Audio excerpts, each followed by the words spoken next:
قوة إلا بالله العلي العظيم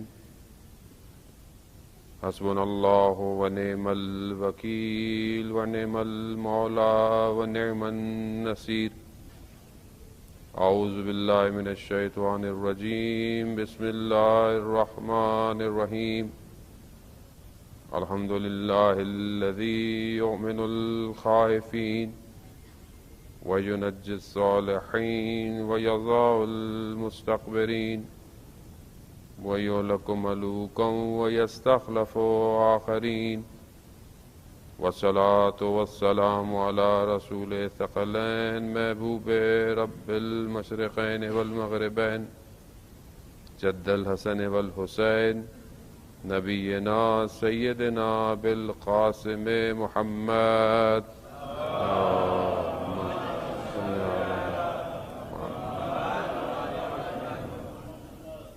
وآلہ الطیبین الطاہرین المعصومین لا سیما بقیت اللہ فی الارض روحی وارواحنا لتراب مقدم الفدا ولعنۃ اللہ علی اعدائہم اجمعین بسم اللہ الرحمن الرحیم رب اشرح لی صدری ویسر لی امری واحلل عقدۃ من لسانی یفقہوا قولی اما بعد فقط قال الله تعالى في كتاب الحكيم والقرآن المجيد وما خلقت الجن والإنس إلا ليعبدون صلوات بيت محمد وآله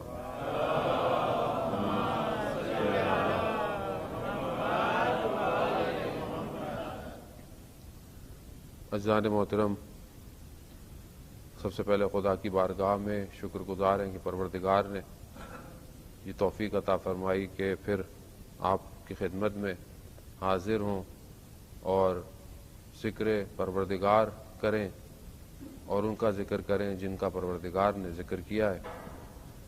شب جمعہ بھی ہے، شب مغفرت ہے، شب دعا ہے، شب زیارت امام حسین علیہ السلام بھی ہے۔ بہرحال اسی غرائز سے کہ تبرکاً جو ہے وہ آج کی شب میں ہمارا بھی نام عبادت گزاروں میں لکھا جائے، آپ کی خدمت میں حاضر ہوں۔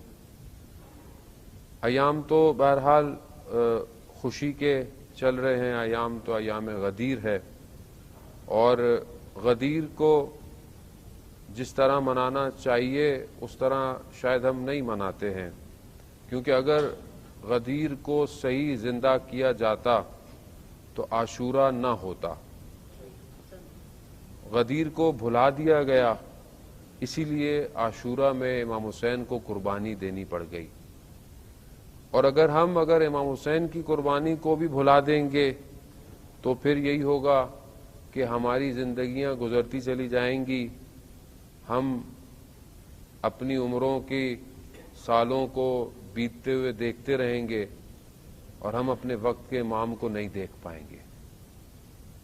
ہر ایک عمل کو اگر احسن طریقے سے، صحیح طریقے سے انجام نہ دیا جائے تو اس کا نتیجہ انسان خود بھی بھگتتا ہے اور آنے والی نسلیں بھی اس کو فیس کرتی ہیں۔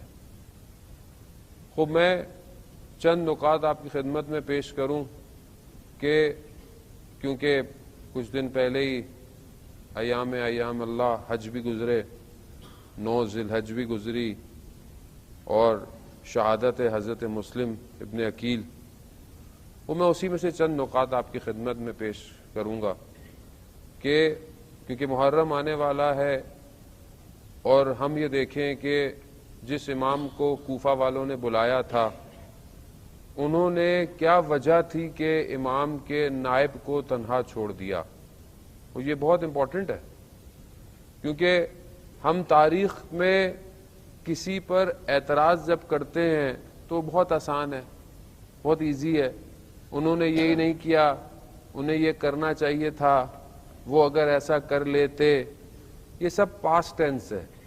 پاسٹ ٹینس بہت آسان ہے، مشکل جو ہے وہ پریزنٹ ٹینس کی ہے کہ اگر میں پریزنٹ ہوتا پاسٹ میں تو میں کیا کرتا، یا وہ جن لوگوں نے جو کرنا تھا نہیں کیا وہ کیوں نہیں کیا، خوب دیکھیں تاریخ جو ہے وہ داستان تو نہیں ہے کہ ایک واقعہ کہانی سنیں اور میں آپ کو سناؤں اور آپ گریہ کریں اور چلے جائیں اور میری اور آپ کی زندگی پہ اس کا کوئی اثر نہ ہو اور ہم یہی کرتے رہیں ساری زندگی.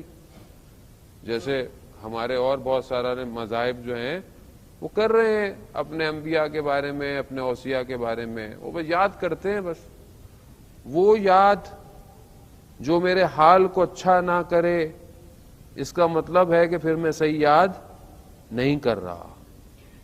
وہ کون سی چیز ہے کہ جنہوں نے حضرت مسلم کو تنہا چھوڑ دیا, مگر یہی کوفہ نہیں تھا کہ جنہوں نے ہزاروں کی تعداد میں خط لکھے اور امام کو بلایا. خوب امام نے اپنے جانے سے پہلے وہ اپنے ایک نائب کو بھیجا. وہ جو امام کا نمائندہ ہوتا ہے, ریپرزنٹیٹو ہوتا ہے, وہ امام کا ریپرزنٹیو ہے. ہم آج کل بعض اوقات مراجع علماء بزرگان کے ریپرزنٹیو کو دیکھتے ہیں تو کہتے ہیں مراجع بھی ایسے ہی ہوں گے خدا نہ خواستہ. خوب میں اگر غلط ہوں تو یقیناً ایک بڑا عالم دین غلط نہیں ہوگا, لیکن جب امام کسی کو نمائندہ بنا رہے ہیں تو گویا نمائندہ عقل ہوتا ہے بھیجنے والے کی, یعنی کیسا شخص بھیج رہے ہیں.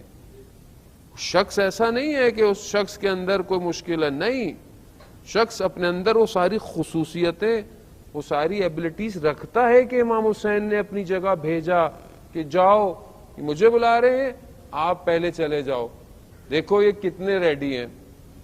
آپ کے سامنے واقعہ ہے, آپ سنتے رہتے ہیں, میں وہ بات نہیں تکرار کروں گا, میں صرف اس طرف متوجہ کراؤں گا کہ وہ لوگ کہ جنہوں نے خود لکھا تھا اور خاص لوگ اصحاب تھے پرانے, وہ کیوں نہیں حضرت مسلم کی مدد کر پائے.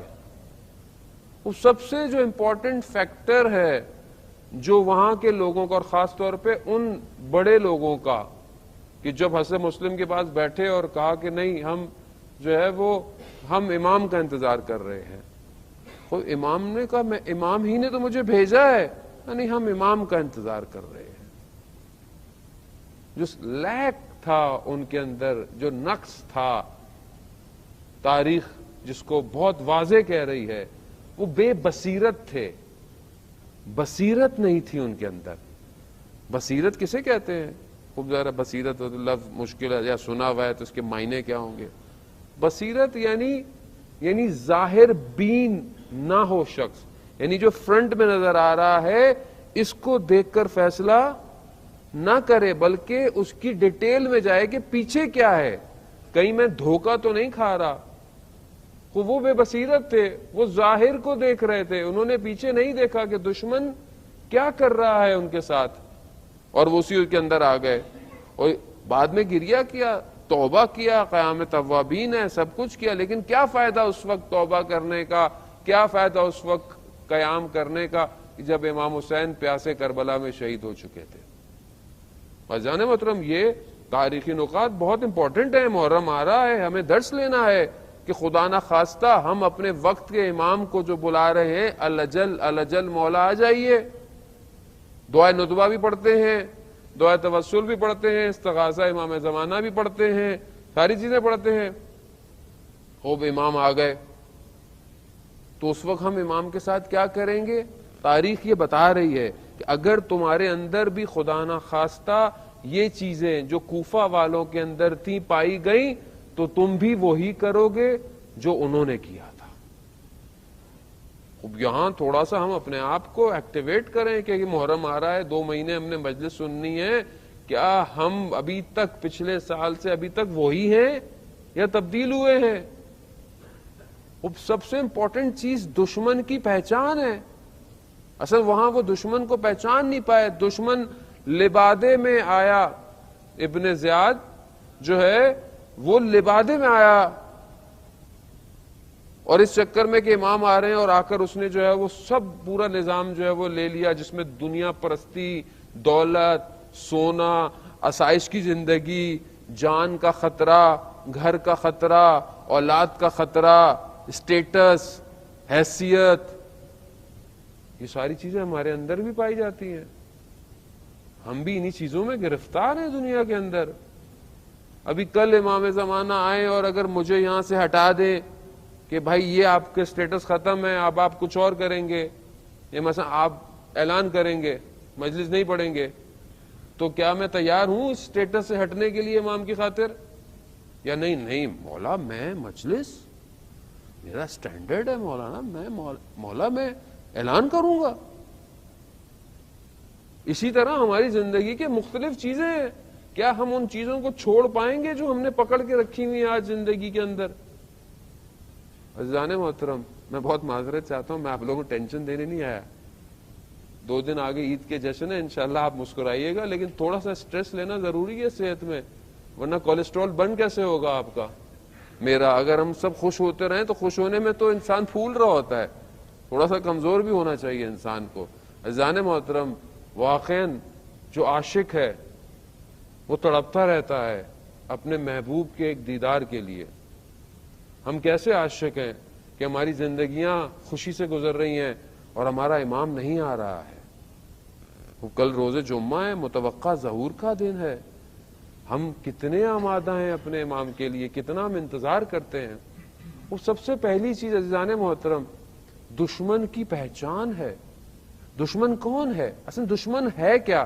دشمن کی ڈیفینیشن کیا ہے؟ دشمن کی تعریف کیا ہے؟ دشمن اسے کہتے ہیں کہ جو اپنے سامنے والے کو نقصان پہنچائے یہاں تک کہ اس کو ختم کر دے, یعنی اس کو ختم کر دے دنیا سے, یا اس کو کسی طریقے سے اتنا نقصان پہنچائے. اس کا اثر ادب دشمن کا یہی ہے, یا اس کو نقصان پہنچائے یا سامنے. یہ دشمن کی عام سادی ڈیفینیشن ہے. خوب ابھی میرا آپ کا دشمن کون ہے؟ خوب قرآن کہہ رہا ہے سب سے سخت ترین تمہارا دشمن کون ہے؟ شیطان ہے. خوب شیطان کیوں دشمن ہے؟ ہم نے کیا بگاڑا ہے شیطان کا؟ خوب یا تو آپ نے کسی کا کچھ بگاڑا ہو تو وہ آپ سے دشمنی کرتا ہے نا. مطلب آپ کہیں جا رہے ہیں روڈ پہ, کسی کو آپ نے دھکا دے دیا, کسی کو آپ نے گاڑی مار دی, کسی کا آپ نے فائنینشل نقصان کر دیا, تو وہ آپ سے دشمنی کرے گا. لیکن ہم نے شیطان کا کیا بگاڑا جو شیطان ہمارا دشمن ہے؟ خوب یہ بہت مہم ہے کہ شیطان کیوں دشمنی کر رہا ہے بنی آدم سے. خوب یہ آپ کے سامنے ہے کہ جب پروردگار نے حضرت آدم کو خلق کیا, کہا سجدہ کرو, تو شیطان نے کیا کہا؟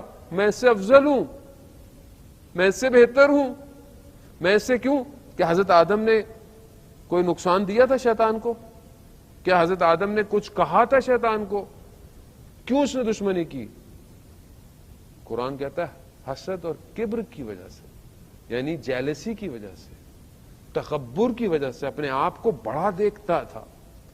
خوب یہ 2 فیکٹر جو شیطان کے اندر پائے جاتے تھے, جو شیطان کو پھر اس کی وجہ سے جب اس نے کام نہیں کیا, خدا نے کہا باہر نکل جاؤ. جب نکال دو تو اس نے بولا میں نہیں چھوڑوں گا اس کو, میں اس کی اولاد کو قیامت تک نہیں چھوڑوں گا. خوب وہ سخت ترین دشمن کہہ رہا ہے. خوب کیا ہم اپنی زندگی میں شیطان کو پاتے ہیں یا نہیں پاتے؟ پہلی چیز شیطان ہے. میں بہت تیزی سے آؤں گا, وقت بہت محدود ہے. قرآن اور کس کو دشمن کہہ رہا ہے؟ قرآن اور دشمن کہہ رہا ہے کہ تمہاری اولاد میں سے, تمہاری بیویوں میں سے یہ تمہارے دشمن ہیں, بچ کے رہو. اب انسان کہے کہ اولاد اور بیوی یا میاں بیوی کیا ایک دوسرے کے دشمن ہو سکتے ہیں؟ اصل یہ کیوں دشمن ہوں گے؟ یا اور آگے چلیں کہ یہ مال, پیسہ اور اولاد یہ فتنہ ہے, اس سے بچو. یعنی یہ کیسے میرا مال مجھے کیوں نقصان دے گا, میری اولاد مجھے کیوں نقصان دے گی؟ اور آگے چلیں, رسول خدا ارشاد فرماتے ہیں کہ انسان کا سب سے سخت ترین دشمن اس کے 2 پہلوؤں میں اس کا نفس ہے. یعنی نفس یعنی سول, انسان کا اپنا, یعنی انسان خود اپنا سب سے سخت ترین دشمن ہے. اب اگر آپ یہ دشمن کی ڈیفینیشن دیکھیں تو کتنے دشمن ہیں ایک انسان کے. اور یہ جو انسان سب سے زیادہ نقصان دیتا ہے وہ کون دیتا ہے؟ سب سے زیادہ خود نقصان دیتا ہے. کیوں دیتا ہے عزیزان محترم؟ 2 چیزیں انسان کے اندر ہیں, ایک دنیا کی طرف اٹریکشن, ایک خدا کی طرف بڑھنا. یہ دونوں چیزیں اپوزٹ ہیں. اگر وہ دنیا کی طرف، دنیا کی چیزوں کی طرف اپنی ہر چیز کو پورا کرنے کے لیے بڑھتا ہے تو خدا سے دور ہو جاتا ہے، اور اگر خدا کی طرف بڑھتا ہے تو پھر دنیا اس سے چھٹتی ہے. اب یہ جنگ اس کی اپنے ہی آپ سے جنگ ہے، یعنی گویا دو میں انسان کے اندر چھپی ہوئی ہے، اور یہ دو میں آپس میں جنگ کر رہے ہیں. ایسی ہے، اٹس ویری پریکٹیکل. میں کوئی آپ کو مولوی کی مثنوی یا ملا صدرہ کا فلسفہ نہیں بتا رہا جو آپ اتنا پریشان ہیں. It's very easy. ہم زندگی میں صبح شام یہ کرتے ہیں. خوب آپ صبح اٹھتے ہیں، سردیاں آپ کے یہاں ہو رہی ہے ماشاءاللہ، خوب سردی ہے، نیند آ رہی ہے. جوان بزرگ تو ماشاءاللہ نماز عبادت گزار، تہجد گزار ہے. میں جوانوں کی بات کر رہا ہوں. ابھی جوان رات کو سویا ہے، دیر سے سویا ہے، جو بھی سویا ہے، اب صبح فجر میں اٹھنا ہے. جنگ، نماز واجب ہے، پڑھنی ہے، نیند بھی آ رہی ہے، بستر بھی گرم ہے. ابھی ایک جنگ ہے. کس سے کر رہا ہے؟ کوئی تھرڈ پارٹی ہے جو اس کو روک رہی ہے؟ ہاں، خود اپنے آپ سے جنگ کر رہا ہے. کوئی چیز دیکھ رہا ہے جو ناشائستہ ہے، غلط ہے، نقصان دہ ہے آنکھوں کے لیے، نفس کے لیے، مگر اندر سے وجدان کہہ رہا ہے کہ نہ دیکھو، خدا ناراض ہو جائے گا. کس سے جنگ کر رہا ہے؟ اپنے آپ سے جنگ کر رہا ہے ہر روز. عزیزان محترم، ہم کیسے خدا کی طرف بڑھے؟ بہت آسان فارمولا ہے. اپنی خواہشات کو کم کرنا شروع کریں، خود بخود جو مانوی خواہشات ہیں وہ پیدا ہونا شروع ہو جائیں گی. خود آپ اپنے آپ سے دیکھیں. میں آپ سے سوال نہیں کر رہا، میں اپنے آپ سے سوال کر رہا ہوں. میں شب میں، ہفتے میں، ایک ویک میں کتنے دن رات کو گریا کرتا ہوں؟ کیا میری زندگی میں رات کو رونا ہے خدا کی بارگاہ میں؟ مناجات ہے. آپ نے دعائے کمیل پڑھی، مولا متقیان نے جو ہے وہ تعلیم فرمائی، حضرت خضر کی دعا ہے. یہ میں پڑھ لیتا ہوں، پوری پڑھ لیتا ہوں، لیکن میری آنکھ میں ایک بھی آنسو نہیں آتا. یا مناجات امیر المومنین ہے، یا ویسے ہے مناجات نہیں بھی پڑھوں، ویسے خدا کی بات. شب جمعہ ہے، مفاتح الجناح میں ہے کہ جو جوان شب جمعہ خدا کی بارگاہ میں استغفار کرے اور اس کی آنکھ سے آنسو ٹپکے، سمندر کی مچھلیاں اس کے لیے استغفار کرتی ہیں. تو یہ گریا میری زندگی میں ہے یا نہیں ہے؟ میں دیکھتا ہوں نہیں ہے. کیوں نہیں ہے؟ کیونکہ میں دنیا میں جس چیز کو دیکھتا ہوں دیکھتا رہتا ہوں، جو کھانا ہے کھا لیتا ہوں، جو سننا ہے یعنی گویا میں دنیا کی ہر چیز کو آکوپائی کر رہا ہوں. دنیا دار ہو گیا. اگر میں اس کو تھوڑا تھوڑا کم کروں تو مجھے محسوس ہو کہ شب میں رات کو اٹھ کر 2 رکعت نماز پڑھنے کی لذت کیا ہے، خدا کی بارگاہ میں سجدے میں گریہ کرنے کی لذت کیا ہے. تذکرۃ الاولیاء میں عطار نشاپوری جو ہے وہ ایک لوہار کا واقعہ لکھتے ہیں. بڑا عبادت گزار تھا، پرہیزگار تھا. ایک لڑکی آئی، کنیز تھی، اسے دیکھا، اس کو عاشق ہو گیا. اب ہر چیز کرا لیکن اسے نہیں مل پایا. تو سنا کسی شہر میں ایک اور کوئی جادوگر رہتا ہے، وہ سارے عمل کر سکتا ہے. تو چلا گیا، اس تک پہنچ گیا. اس سے کہا کہ مجھے ایک لڑکی سے عشق ہو گیا ہے کہ مجھے اس کو حاصل کرنا ہے. تو اس نے اپنا جادو سے کچھ کیا تو اس نے نہیں ہوا. وہ کہا کہ تم نماز پڑھتے ہو؟ کہتا ہاں میں 5 وقت کی نماز پڑھتا ہوں.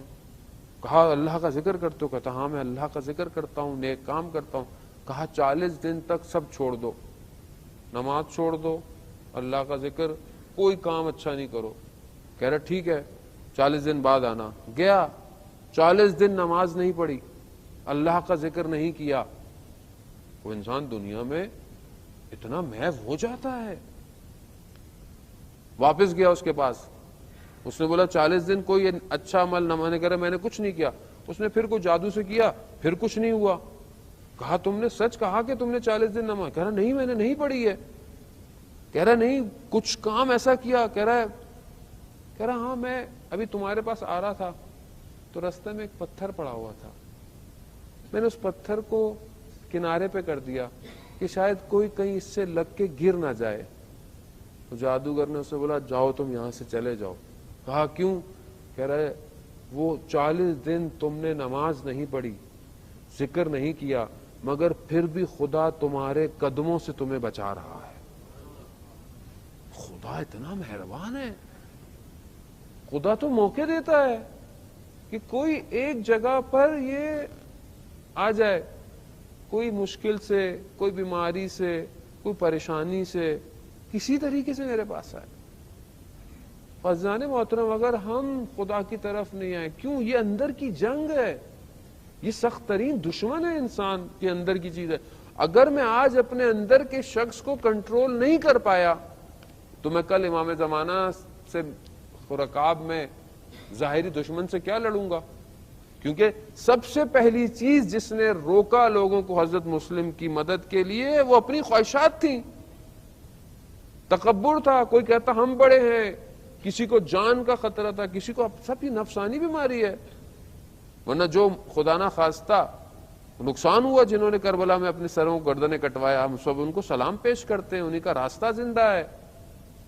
تو یہ سب سے بڑا دشمن ہے عزیزان محترم، کہ انسان پہچانے کہ میں کس زمانے میں زندہ ہوں، کس دور میں رہتا ہوں، کون سا زمانہ چل رہا ہے، فتنہ کون سا ہے، مشکلات کون ہے، دشمن کون ہے۔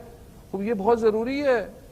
سادہ لو شیعہ نہیں چاہیے امام کو۔ یہ سادہ شیعہ تو تھے کہ امام موسیٰ کاظم علیہ السلام 14 سال زندان میں رہے۔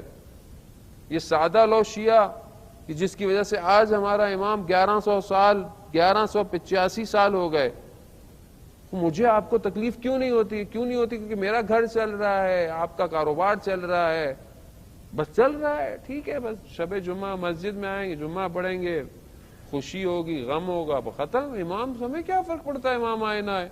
ہمیں تو مشکل ہوگی ڈالر کا ریٹ کہاں چلا گیا، سٹاک کدھر گر گئی، بزنس کیسا خراب ہو گیا، ہمیں تو یہ مشکل ہے۔ ہمیں یہ مشکل کہاں ہے عزیزان محترم؟ اینہ بدم مقتول بکربلا، کہاں ہے وہ؟ اگر یہ کہاں نہیں نکل رہا تو پھر ساری زندگی امام حسین پہ گریہ کیوں کر رہے ہیں ہم لوگ؟ کیسا گریہ ہے یہ؟ امام ہمیں دیکھتے ہوں گے یہ رو رہے ہیں، کس پہ رو رہے ہیں؟ کہ امام حسین کو جو ہے وہ پیاسا شہید کر دیا، امام حسین کو تنہا رہ کر شہید کر دیا، کیوں رو رہے ہیں؟ مگر کہ انہیں احساس نہیں ہوتا کہ یہ اب وقت کے امام کو تنہا نہ رہنے دیں، وہ تنہائی میں رہ رہا ہے، گو کہ اس کے ساتھ کچھ لوگ رہتے ہیں اور رہتے بھی ہیں، علماء بعض لوگ ہیں امام کے ساتھ، رجال الغیب ہیں امام کے ساتھ، مگر امام کا اصل ہدف تو دنیا کی حکومت ہے۔ کیا میرا آپ کا دل نہیں چاہتا کہ ہم امام کی حکومت میں کوئی جاب کریں یا کوئی بزنس کریں؟ نہیں ٹینشن ہو جائے گی مولانا، ابھی امام آئیں گے، ابھی تو نیا پریزیڈنٹ نے اتنی سختیاں کر دی ہیں تو امام پتہ نہیں کیا کریں گے آ کے۔ امام تو قرآن کی حکومت لے کر آئیں گے، امام تو امام علی کی حکومت لے کر آئیں گے۔ امام علی کی حکومت عدل کی حکومت ہے، قرآن کی حکومت ہے، تو میں آپ تیار ہیں؟ اگر تیار نہیں ہے، عزیزان محترم تیار ہو جائے، کیا مشکل ہے اس میں تیار ہونے میں؟ کسی نے روکا نہیں ہے ہمیں، ہم نے خود اپنے آپ کو روکا ہوا ہے۔ اگر آج ہم اپنے آپ کو خود نہیں آمادہ کریں گے، مجھے آپ بتائیں، میں جتنی دیر بھی بات کر لوں، جتنا بھی کہہ دوں، جب تک آپ خود نہیں سجدہ میں سر رکھ کر گریہ کریں گے، کوئی آپ کو رلا سکتا ہے؟ کوئی آپ کے دل کو خود عشق میں مبتلا کر سکتا ہے؟ نہیں کر سکتا۔ مجنوں جو لیلا لیلا کرتا رہتا تھا، وہ ساحل سمندر پر ریت پہ لیلا لکھتا، پانی آتا پھر اس کو صاف کر دیتا، پھر لکھتا، پھر پانی آتا، پھر صاف کرتا۔ کسی نے بولا یہ کیا کر رہے ہو، یہ کیا کھیل ہے؟ کہا کھیل نہیں ہے، میں تو جانتا ہوں یہ پانی کی لہریں اس کو مٹا دیں گی، مگر میں اپنے عشق کا اظہار کر رہا ہوں۔ میں تو اپنے عشق کا اظہار کروں خدا کی بارگاہ، میں تو تڑپوں اس کی بارگاہ میں عزیزان محترم۔ اور زندگی گزر گئی میری، میں معرفت خدا نہیں پہچان پایا۔ جب ہم خدا کی معرفت نہیں کریں گے تو اس کی امام کی معرفت کیسے ہوگی ہمیں؟ جب ہم خدا ہی کو نہیں پہچان پائیں گے تو اس کے نمائندے کو کیسے پہچانیں گے؟ آسان تھوڑی ہے کسی کے لیے اپنی زندگی کو قربان کر دینا۔ حضرت مسلم کس تنہائی کے اندر تھے۔ کبھی انشاءاللہ خدا ہم سب کو اربعین میں امام حسین کی زیارت نصیب فرمائے۔ خوب اربعین جو ہے وہ ایک سائمبولک جو ہے وہ ریزسٹنس ہے، زیارت صرف زیارت نہیں ہے، بس آپ زیارت کرنے جا رہے ہیں، زیارت اربعین ہے، اس کا ثواب ہے، لیکن ابھی جو سچویشن ہے وہ امام حسین سے اپنے آپ کو یہ کہنے جانا ہے اصل میں زیارت میں۔ اصل میں ہم جاتے ہیں جی بس مولا بلائیں گے تو چلے جائیں گے، خوب مولا بلائیں گے چلو، آپ خود آمادہ کتنا ہے، ریڈی کتنا ہے؟ آپ کو جو واک کرائی جا رہی ہے، آپ کو جو رستے میں آپ کو جو جگہ ملتی ہے آپ بیٹھ جاتے ہیں، جو ملتا ہے وہ کھا لیتے ہیں، یہ کیا ہے؟ یہ کس چیز کی تیاری ہے؟ یہ آپ کو کیا مقصد ہے امام حسین کا جو کروڑوں کو بلا رہے ہیں؟ یہ ریڈی کروا رہے ہیں کہ دیکھو میری خاطر آؤ، مجھ سے بیعت کرو، تاکہ جب میرا فرزند آئے گا تو اسی طرح نکلنا پڑے گا، بغیر ساز و سامان کے نکلنا پڑے گا، تیار ہو۔ ہاں یہ تیاری ہے۔ جب ہم جائیں بھی امام حسین کے پاس تو ہم یہی کہیں کہ مولا میں حاضری دینے آیا ہوں، جیسے کوئی ڈیوٹی آفیسر اپنی اٹینڈنس لگانے آتا ہے، نہ کہ میں جاؤں بس زیارت پڑھوں، تبرکات لاؤں اور واپس آ جاؤں اور بس بولوں جی میں تو بس زیارت پہ گیا تھا۔ یہ کیسی زیارت ہے؟ وہ زیارت جو میرے وجود میں تبدیلی پیدا نہ کر پائے، کیسی زیارت ہے؟ یعنی امام کو انسان دیکھے، زیارت کے معنی ملاقات کے ہیں، امام کو انسان دیکھے اور تبدیل نہ ہو تو گویا میں ان مشکلات میں عزیزان محترم کہ دشمن کو پہچانے، باہر کے اندر کے، وقت نہیں ہے کہ میں باقی جو آبھاس کو جو ہے وہ کھولتا آپ کے لیے، لیکن ہر وہ چیز جو انسان کو خدا سے دور کرے وہ دشمن ہے، چاہے وہ اس کی اولاد ہی کیوں نہ ہو۔ جب تک ہمارے فائدے کامن ہیں، مشترک ہیں، ایک ہیں، کوئی کسی کا دشمن نہیں ہوتا۔ جب ایک شخص دوسرے شخص سے کچھ برتری کرنا شروع کر دیتا ہے تب دشمنی پیدا ہوتی ہے۔ خوب آپس کی اختلافات کو دور کریں اور ایک ایسی سوسائٹی، ایک ایسی کمیونٹی کریٹ کریں کہ وقت کے امام کی جب نظر پڑے اس کمیونٹی پر تو امام کہیں کہ یہ وہ کمیونٹی ہے جو میرا انتظار کر رہی ہے۔ یہ تو میں کر سکتا ہوں، اپنے گھر سے تو شروع کر سکتا ہوں، اپنے گھر سے شروع کروں، اپنے گھر کو، اپنی اولاد کو، اپنے بچوں کو، ان سے گفتگو، ان سے باتیں امام کی کیا کروں، کھانے کی میز پر بچوں سے ذکر کروں کہ کھانے سے پہلے ہم اپنے امام کو یاد کریں کہ آج ہمارے امام نے کیا کھایا ہوگا۔ خوب کبھی ہم نے سوچا کہ ہمارے امام نے کیا کھایا ہوگا؟ اور ذہن محترم پھر یہ محبتیں کیسی ہے؟ محبت ایسی نہیں ہوتی۔ محبت کیسی؟ راوی بیان کرتا ہے ایک شخص مدینہ میں آتا مسجد میں اور رسول خدا کی خدمت میں آیا۔ رسول خدا نے پوچھا کیسے آنا ہوا؟ کہا یا رسول اللہ صرف آپ کو دیکھنے آیا۔ دیکھنے آیا؟ بس دیکھنے آیا۔ اکثر وہ آتا تھا رسول خدا کو دیکھ کر چلا جاتا تھا۔ رسول خدا جب لوگوں کے ساتھ بیٹھے ہوتے تھے تو رسول خدا دیکھتے تھے وہ دروازے پر آیا ہے اور جانتے تھے کہ یہ کیوں آیا ہے، کیونکہ سب کے ساتھ بیٹھے ہوتے تھے اپنی جگہ سے بلند ہو جاتے تھے تاکہ وہ دیکھ لے مجھے۔ کیوں؟ کیونکہ وہ صرف مجھے دیکھنے آیا ہے۔ یہ عشق ہے۔ اس طرح ایک شخص پانچویں امام باقر علیہ السلام کی خدمت میں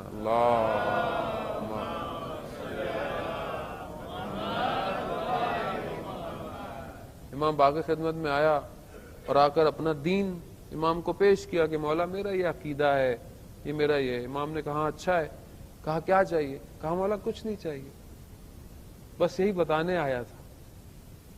کہا بس کر؟ کہا بہترین ہے۔ جب جانے لگا تو چلنا شروع کیا تو امام نے اپنے اطراف میں لوگوں کو کہا اگر کسی جنتی شخص کو دیکھنا چاہتے ہو تو وہ یہ ہے جو اہل بیت کی بارگاہ میں آئے اور صرف اس لیے آئے کہ میں صرف آپ سے محبت کرتا ہوں، مجھے آپ سے کچھ چاہیے نہیں. آپ اپنے دلوں پہ ہاتھ رکھیں, میں اپنے دل پہ ہاتھ. میں کب اہل بیت کی بارگاہ میں ایسے گیا کہ میں نے صرف یہ کہا, مولا مجھے کچھ نہیں چاہیے, مجھے تو بس یہی چاہیے کہ آپ مجھے قبول کر لیں. کتنے لوگ تھے عزیزان محترم, کتنے اصحاب تھے, کتنے علماء تھے. سید ابو الحسن اصفہانی کہ میں پہلے ذکر کر چکا ہوں, واقعہ آپ کے ذہن میں سنا ہوا ہوگا, میں نے بھی کئی دفعہ پڑھا ہے. کس طرح ایک گاؤں سے اصفہان کے مدرسے میں طالب علم کچھ نہ ہوتے ہوئے والد آ گئے, واپس لے کے جانے لگے. یہ کیا زندگی ہے, یہ کیا ہے, نہ کھانے کو ہے, نہ گرم کرنے کو کوئی ہے, باپ کا حکم ہے. باہر نکلے, مدرسے کے صحن میں جا کر امام سے متصل ہوئے کہ یا امام زمانہ, آپ جانتے ہیں میں صرف آپ کی نوکری کے لیے آیا تھا, مجھے اور کچھ نہیں چاہیے تھا, مگر میں باپ کے حکم کو کیسے منع کروں. یہ کہہ کر کمرے میں گئے تو خدام آیا, کہا سید کوئی دروازے پر آیا ہے, آپ کو بلا رہا ہے. سخت سردی ہے, برف پڑی ہوئی ہے. باہر جا کر دیکھا تو کوئی اور نہیں, وقت کا امام خود کھڑا ہوا ہے. کہا یہ لو کچھ سامان, اور تمہاری جہاں کتابیں اس کے پیچھے شمع ہے اس کو جلاؤ, روشنی بھی ہوگی, گرم بھی ہوگا, اور ہاں اپنے والد سے کہہ دینا ہمارا صاحب زندہ ہے. یہی ابو الحسن اصفہانی اس مقام پہ پہنچ جاتے ہیں کہ جب لوگ امام سے ملنا چاہتے ہیں تو امام کی جگہ پر سید ابو الحسن اصفہانی سے ملتے ہیں اور سوالات کا جواب حاصل کرتے ہیں. خوب یہ سفر طولانی ہے, یہ سفر یہ ایک دو دن میں طے نہیں ہو سکتا. خوب جہاں تھوڑی زحمت چاہیے, تھوڑی سی محنت چاہیے, تھوڑا اپنی زندگی کے روٹین میں, اپنے کاموں میں امام کو لائیں, شامل کریں امام کو.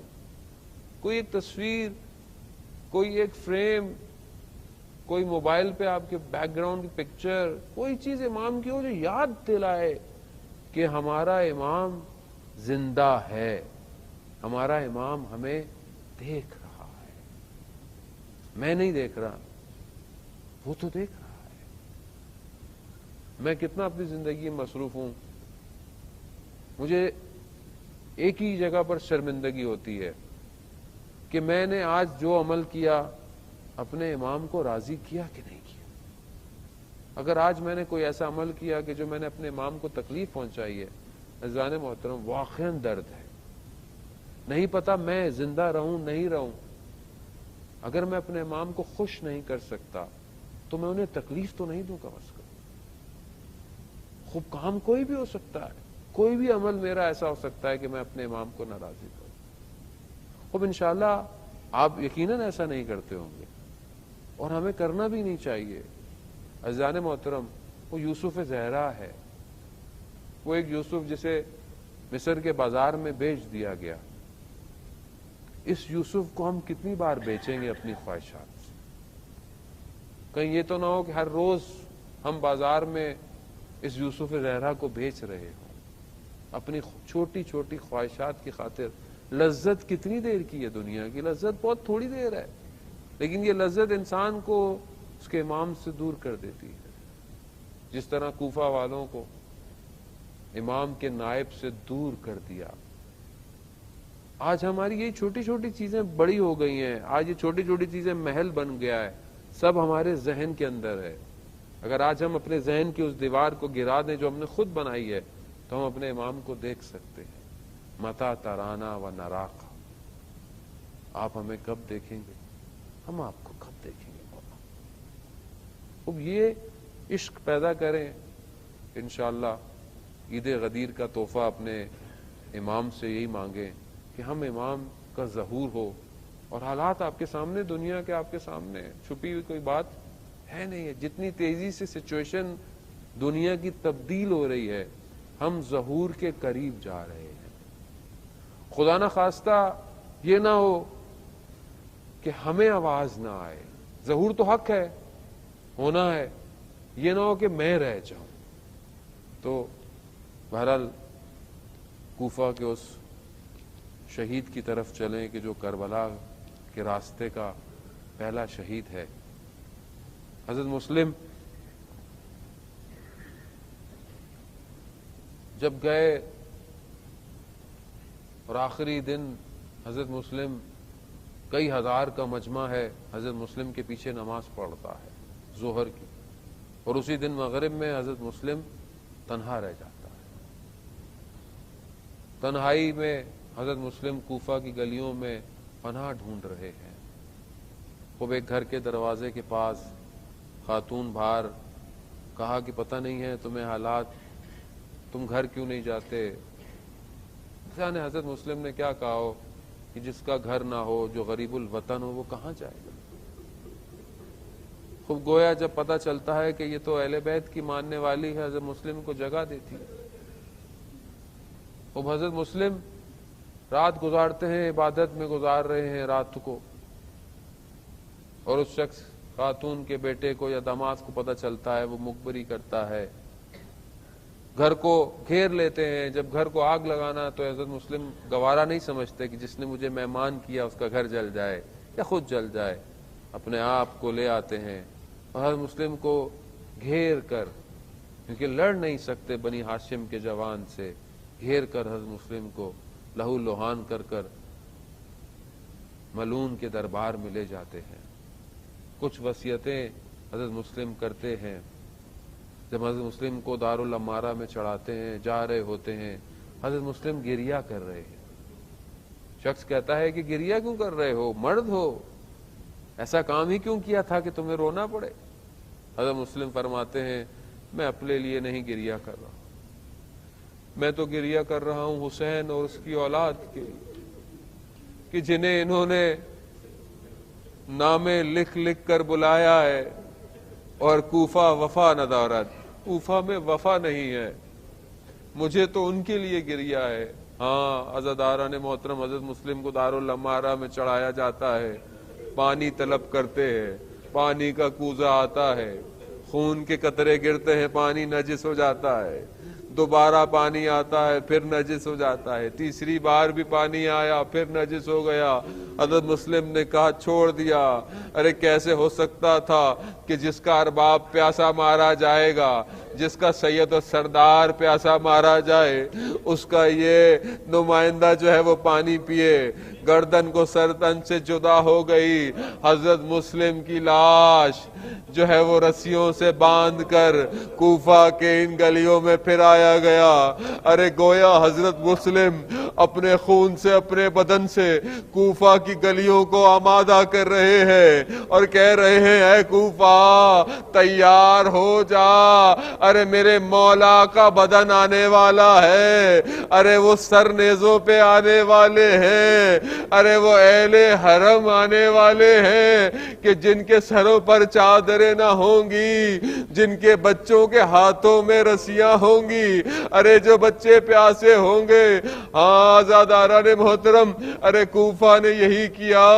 ارے جب محرم کا عاشورہ کا واقعہ ہوا اور جب ان تنگ گلیوں کے اندر ارے یہ کاروان آیا، استاد فاطمی نیا بیان کرتے ہیں ایک مقام آیا کہ جب دیکھا کہ ایک چھوٹی سی بچی ہے انہی کوفہ کی گلیوں کے اندر ایک سر نیزے پر ہے، اس کو دیکھ رہی ہے اور اس طرح بات کر رہی ہے گویا بچی کی آنکھوں سے بھی آنسو ہیں، جو سر نیزے پر ہے اس کی آنکھوں سے بھی آنسو ہیں۔ بی بی زینب کہیں یہ نہ ہوتا کہ بچی کی جان نکل جائے، بی بی نے خطبے کا آغاز کیا، کوفہ والوں کو کہا تمہارا گریہ اب کسی کام کا نہیں۔ ہاں عزاداران محترم، ابن زیاد لعین کے دربار میں جب بی بی گئی ہے تو اس نے کہا کہ ہم نے یہ کر دیا، خدا نے یہ کر دیا، تم نے کربلا میں کیا دیکھا؟ ارے ایک جملہ میری سید آقا ما رأیت الا جمیلا، میں نے جمال کے سوا، خوبصورتی کے سوا کربلا میں کچھ نہیں دیکھا۔ ارے میں کہوں گا یا سیدہ، اے میری بی بی ام المصائب، آپ نے کربلا میں کیا خوبصورتی دیکھی؟ ارے ایک بندہ ہے جس کو لوگوں نے گھیرا ہوا ہے، ہے، کوئی ہاتھ سے مارتا ہے، کوئی ٹانگوں سے مارتا ہے، کوئی لکڑی سے مارتا ہے، ارے جس کا جو بس چلا، لیکن اس شخص نے ایک شکوہ خدا کی بارگاہ میں نہیں کیا۔ ارے اس سے بڑا حسن اور کربلا میں کیا تھا؟ الا لعنۃ اللہ علی القوم الظالمین وسیعلم الذین ظلموا ای منقلب ینقلبون۔ پروردگار امام زمانہ کے ظہور میں تعجیل عطا فرما، ہمیں ان کے ناصروں، ان کے مددگاروں میں شمار فرما۔ پروردگار جو پریشان حال ہیں ان کی پریشانیوں کو دور فرما، جو بے روزگار ہیں انہیں رزق حلال عطا فرما، جو برسر روزگار ہیں ان کے رزق میں ترقی اور کشادگی عطا فرما، جو مقروض ہیں پروردگار غیب سے ان کے قرضوں کو عطا فرما، جو بے گناہ اسیر ہیں اسیران کوفہ اور شام کے صدقے انہیں رہائی عطا فرما۔ جہاں جہاں مسلمان مشکلات میں ہیں، پریشانیوں میں، پروردگار اہل بیت صدقے میں ان کی مشکلات کو حل فرما۔ جو اپنی کامیابی کی جنگیں لڑیں انہیں کامیاب فرما۔ دشمنوں کو اگر ہدایت کے قابل ہیں تو انہیں ہدایت عطا فرما، اگر ہدایت کے قابل نہیں انہیں کیفر کردار تک پہنچا۔ مسلمان جہاں بھی ہیں، شیعان حیدر کرار جہاں بھی، ان کی جان، مال، عزت، آبرو کی حفاظت فرما۔ پروردگار ہماری اس کمیونٹی میں آپس میں محبت اتفاق پیدا کر۔ جو مشکلات ہیں، چاہے وہ روانی ہوں، چاہے وہ اجتماعی ہوں، چاہے وہ گھریلو ہوں، ان سب مشکلات کو اس عید غدیر کے ایام کے صدقے میں اسے جلد سے جلد حل فرما۔ پروردگار جو جوان بچے بچیاں بیٹھے ہیں ان کے لیے جلد سے جلد رشتوں کے لیے جو ہے وہ کف مہیا فرما۔ پروردگار ہمیں اتباعت عالیہ، حج، عمرہ اور باقی معصومین کی زیارت کی توفیق عطا فرما۔